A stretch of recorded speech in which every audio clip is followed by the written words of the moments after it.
జై శ్రీరామ్. నేను పూర్వము వాలిని, సుగ్రీవుని, మహాబలవంతుడైన జాంబవంతుని, వానర సేనానాయకుడైన నీలుని, ఇంకా ద్వివిధుడు మొదలగు వానర వీరులను చూచియున్నాను. వారెవరికీ వీడికున్నంత భయంకర గమనము లేదు.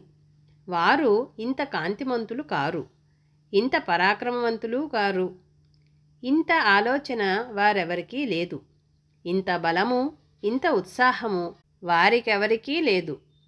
వానరుడికి ఉన్న మహత్తర రూపము కూడా వారికి లేదు. ఇదంతా ఆలోచిస్తూ ఉంటే వానర రూపంలో ఉన్న మహాభూతమేమో అనిపిస్తోంది. మీరు ప్రయత్నము చేసి ఈ వానరుణ్ణి నిగ్రహించవలెను. మీరు మహాపరాక్రమవంతులు.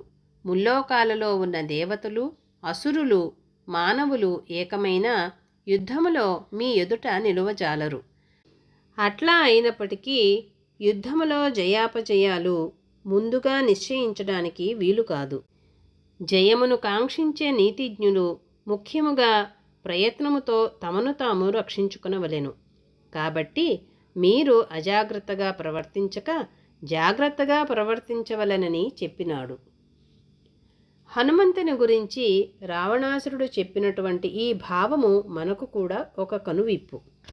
ఆయన ముందు వాలిగాని సుగ్రీవుడు గాని ఎందుకు కొరగారు, కానీ వానికి బంటువలే ఉంటాడు. ఇది సత్సాధకుడికి చాలా ముఖ్యమైన విషయము. మనము ఎంతటి వాళ్ళమన్నది ఎదుటి వాళ్లకు తెలియవలసిన అవసరము లేదు. ఎంత తక్కువగా, వినయముగా, నిగూఢముగా ఉంటే అంత మంచిది. అంతేగాని ఉన్నదంతా బయట పెట్టుకుని వెర్రవేగడము కూడదు. ఈయన సద్గురువు కాబట్టి, జగద్గురువు కాబట్టి, సరాసరి శివాంశము కాబట్టి ఎలా ఉండాలో చూపిస్తున్నాడు. నిజానికి అతడే, అంటే హనుమంతుడే రావణుని సంహారము చేయవచ్చు, కానీ అది అతని పని కాదు. వాలిని కూడా అతనే సంహరించగలడు, కానీ అది అతని పని కాదు.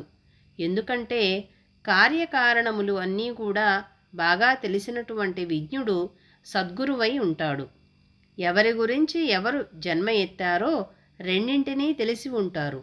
అందుచేత వారి చేత వారినే సంహరింప చేయడానికి తాను దోహదము చేయాలి తప్ప తనకు బలముంది కదా అని దిగడము పద్ధతి కాదు. జై శ్రీరామ్.